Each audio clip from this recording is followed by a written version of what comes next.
बहुत समय पहले की बात है। एक छोटे से गांव में एक व्यक्ति जिसका नाम राम था, अपनी पत्नी सीता और दो बच्चों के साथ रहता था। राम एक ईमानदार और मेहनती किसान था, जो हर दिन सुबह जल्दी उठकर अपने खेतों में काम करता था। उसकी मेहनत के बावजूद उसकी हालत कुछ खास अच्छी नहीं थी, लेकिन वह कभी किसी से शिकायत नहीं करता था। राम हमेशा ईश्वर पर विश्वास करता था और मानता था कि जो कुछ भी होता है वह ईश्वर की मर्जी से होता है। गांव में राम के अलावा और भी कई लोग थे जो किसान थे। उनमें से एक व्यक्ति था जिसका नाम रघु था। रघु एक धनी और प्रभावशाली किसान था, लेकिन उसका स्वभाव बहुत ही क्रूर और स्वार्थी था। वह अपने खेतों में काम करने वाले मजदूरों के साथ बुरा व्यवहार करता था और हमेशा अधिक से अधिक धन कमाने की सोचता रहता था। रघु को दूसरों की तकलीफों से कोई फर्क नहीं पड़ता था, वह सिर्फ अपने लाभ के बारे में सोचता था। एक दिन राम अपने खेत में काम कर रहा था कि अचानक आसमान में बादल छा गए और भारी बारिश होने लगी। राम ने अपनी पत्नी और बच्चों के साथ बारिश से बचने के लिए अपने घर की ओर दौड़ लगाई, लेकिन जब वह घर पहुंचा तो देखा कि उसके घर के पास नदी का पानी उफान पर आ गया था और उसका घर बह जाने की कगार पर था। राम ने तुरंत ईश्वर से प्रार्थना की, हे भगवान, मेरी सहायता करो। मेरे पास कुछ नहीं है, बस ये छोटा सा घर है, इसे बचा लो। लेकिन राम की प्रार्थना का कोई जवाब नहीं मिला। देखते ही देखते पानी का बहाव और तेज हो गया और राम का घर पूरी तरह से बह गया। राम और उसका परिवार बेघर हो गया। राम की आंखों में आंसू आ गए, लेकिन उसने ईश्वर पर से अपना विश्वास नहीं खोया। उसने सोचा, शायद ईश्वर की यही मर्जी थी। राम ने कुछ दिनों तक अपने परिवार के साथ गांव के मंदिर में शरण ली। गांव के कुछ लोगों ने उसकी मदद की, लेकिन यह मदद पर्याप्त नहीं थी। धीरे धीरे राम और उसका परिवार भूख से परेशान हो गए। राम ने कई बार सोचा कि क्यों उसके साथ ऐसा हो रहा है, जबकि वह हमेशा ईमानदारी से जीवन जीता था और ईश्वर पर विश्वास करता था। उसने सोचा, क्या ईश्वर मेरा न्याय नहीं करेंगे? दूसरी ओर रघु का जीवन बहुत ही आरामदायक था। उसके खेतों में हर साल अच्छी फसल होती थी और वह दिन ब दिन और अमीर होता जा रहा था।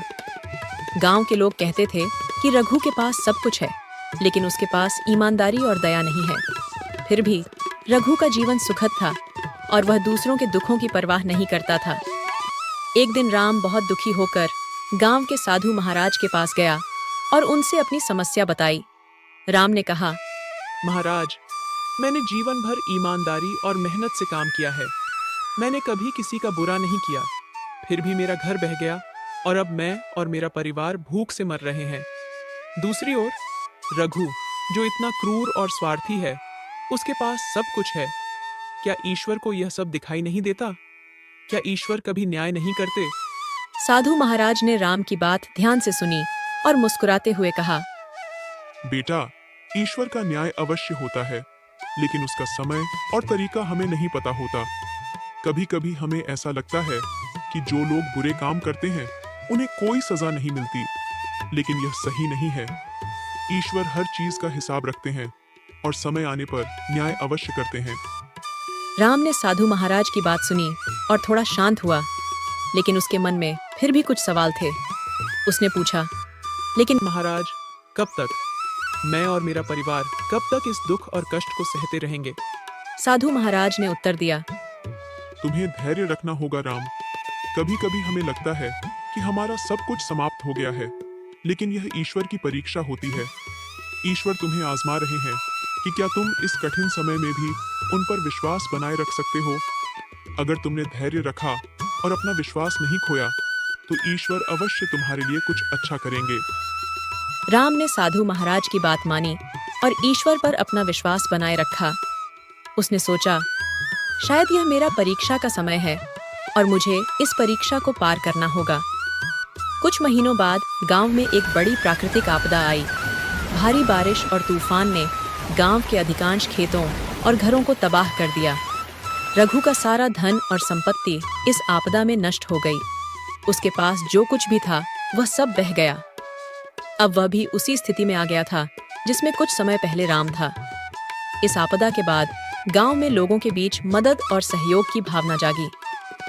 राम, जिसने अब तक धैर्य बनाए रखा था, अपने खेतों की देखभाल करने लगा और गांव के अन्य लोगों की मदद करने लगा। उसने रघु की भी मदद की, जो अब एक साधारण व्यक्ति बन चुका था। राम ने ईश्वर पर अपने विश्वास को कभी नहीं खोया और आखिरकार उसकी मेहनत रंग लाई। गांव के लोग अब उसे एक आदर्श व्यक्ति के रूप में देखने लगे और उसकी तारीफ करने लगे। रघु, जिसने अपने जीवन में केवल अपने बारे में सोचा था, अब राम की दयालुता और ईमानदारी से बहुत प्रभावित हुआ। उसने महसूस किया कि जीवन में धन दौलत से बढ़कर ईमानदारी, परोपकार और दूसरों की मदद करना महत्वपूर्ण है। रघु ने अपने जीवन को बदलने का निश्चय किया और राम से माफी मांगी। इस प्रकार राम की ईमानदारी, धैर्य और विश्वास ने उसे फिर से अपने पैरों पर खड़ा कर दिया, जबकि रघु ने अपनी गलतियों से सीख लेकर एक नया जीवन शुरू किया।